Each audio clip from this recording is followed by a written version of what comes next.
Welcome to Men Alive, a biblical journey to help us become conformed to the image of Jesus Christ. I'm your host, Paul Estabrooks. Our teacher is my longtime friend, Dr. Jim Cunningham, consultant in adult education and director of Go Teach Global. Today's question, Jim: if you were hiring a person for an important task, what would you consider first? Their character or their credentials? Often we seem to be more attracted to the way a person looks or dresses or how much money they have than we are about their character qualities. A man looks at the outward appearance. God looks at the heart. The people adored King Saul because he was head and shoulders higher than any other man. But God chose David, the youngest of the family, to be king because he was a man after God's heart. One may be the greatest learner in the world and yet be a failure in God's eyes. Some are, quote, always learning and never able to come to the knowledge of the truth, 2 Timothy 3:7. Women, however, are often more impressed with a man's character than his credentials. Never one to be impressed by how wealthy or powerful or degreed a person was, my wife Rita is a keen discerner of a person's character. The following story of Caleb sums up her view of how to choose a leader through what she calls a Caleb character revelation product. The following story of Caleb sums up her view of how to choose a leader through what she calls Caleb's character revelation project. Here's the story. After the death of Moses, the Israelites began to conquer and possess the land of the Canaanites promised to them by the Lord God of Abraham, Isaac, and Jacob. After taking Jerusalem, they turned their attention to the hill country of the Negev and the town of Hebron, formerly called Kiriath Arba. As we pick up the story, Joshua's loyal companion Caleb is leading an advance against the town of Debir, believed to be the town of Kirbath Rabud today, some 5 miles southwest of Hebron. Caleb makes this offer as he approaches Debir. Caleb says, quote, I will give my daughter Achash in marriage to the man who attacks and captures Kiriath Sefer. Caleb has a legitimate task to achieve, but he adds a twist to the pending military victory. Conquer the town and you get my daughter. What motivated Caleb at this time? Was it to enlarge his assigned territory or extend his family? Caleb's past actions indicate he was a wise leader. So let's consider the wisdom of what we will call Caleb's character revelation project. Caleb's life way back in Numbers 13:30 was one of unswerving faith. Of the 12 Israeli agents sent to spy out the land, only Joshua supported Caleb's report that with the Lord's help the promised land was theirs. Each spy was a proven leader. Caleb was a leader with strong character and strong faith. He was now looking for a son-in-law to match his faith in God. This project required a man who had the following characteristics. Consider these. He had to be physically strong. This was a rugged, mountainous country that needed genetically healthy fighters to subdue it. He had to be brave. The Canaanites far outnumbered the Israelites, and the Israelites were coming from some 40 years of wandering in the desert without the advantage of military training. Now they were up against an established, fortified city with walls and prepared defenses. Spiritually mature. The one who succeeded had to have a strong faith to believe God against the odds that confronted him. A motivator. To motivate men to follow him, this one had to have an earned respect, trust, and loyalty of his followers. Intellectually bright. It would require a successful military strategy to overcome a walled city like Debir. And he had to be an effective communicator, able to give clear directions to his followers. Jim, before you tell us more of Rita's Character Revelation Project, let me remind our listeners that this is Men Alive with Dr. Jim Cunningham from Go Teach Global. For a printed copy of this program's teaching or with any questions you may have, email Dr. Jim at menaliveuntogod@gmail.com.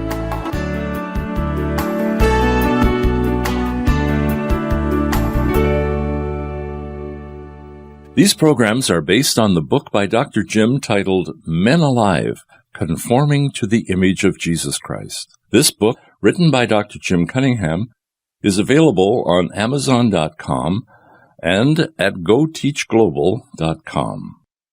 Dr. Jim and I have shared a 60-plus year friendship. I was best man at his wedding to Rita more than 50 years ago.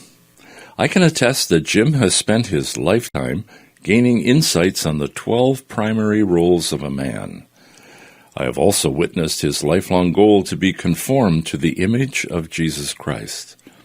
This has happened through good times and difficult personal defeats. He speaks from his heart.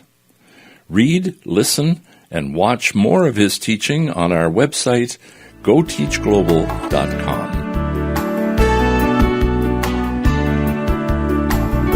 Who would resist having a son-in-law of this stature? A character revelation project such as the one Caleb proposed might in fact help the selection process, assuming the search committee has identified the character qualities they are looking for beyond the style and glaze of resumes, references, and personality inventories. In Judges 1:13, we find that Othniel, son of Kenaz, Caleb's younger brother, took the city, so Caleb gave his daughter Achish to him in marriage. It appears from the next two verses that Caleb knew his daughter possessed a strong, independent personality in her own right. She asked Othniel to appeal to her father for a field and a special favor. Give me also springs of water, Joshua 15:19, which Caleb did. He knew his daughter needed a husband with a strong character to minister to the needs of his daughter. Hence the test. To reiterate an old proverb, the apple does not fall far from the tree. Later, Israel was unfaithful to God, and another generation grew up who knew neither the Lord nor what he had done for Israel, and they did evil in the eyes of the Lord. They forgot the Lord their God and served the Baals and the Asheroths. Judges 3:7. So the Lord gave them over to Naharaim, the king of Aram, who they were subject to for 8 years. Then they cried out to the Lord, and who did the Lord raise up as a deliverer?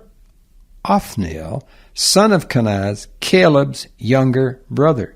The Spirit of the Lord came upon him, and he judged Israel, and the land had peace for 40 years. Then Othniel, Caleb's special son-in-law, died. This account of Othniel in his later years affirms for me that Caleb conceived this project with wisdom and prayer. Is there a lesson we can learn from Caleb's strategy? Before appointing people to important roles of leadership, could we arrange a character revelation project? If they accept the project and complete the task or meet the criteria, we can then proceed more confidently with their appointment. If there isn't a designer project, we must carefully observe how people perform in previous tasks. Caleb did not interview his candidates nor ask for resumes or references.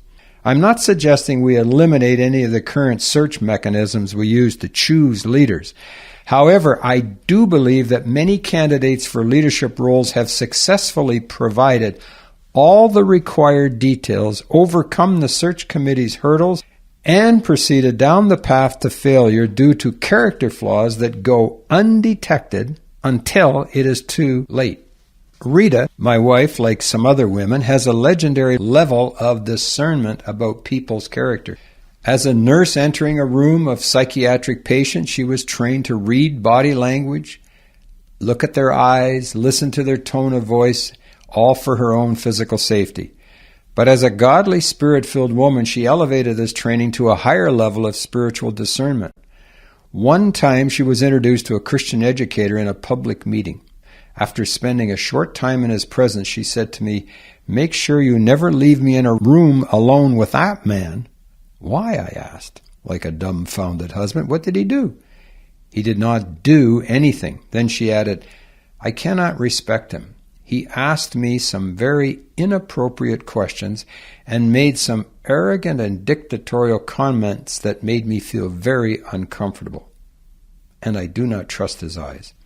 Later, we discovered a Christian agency fired this man for having sexual relations with both his secretary and his secretary's mother.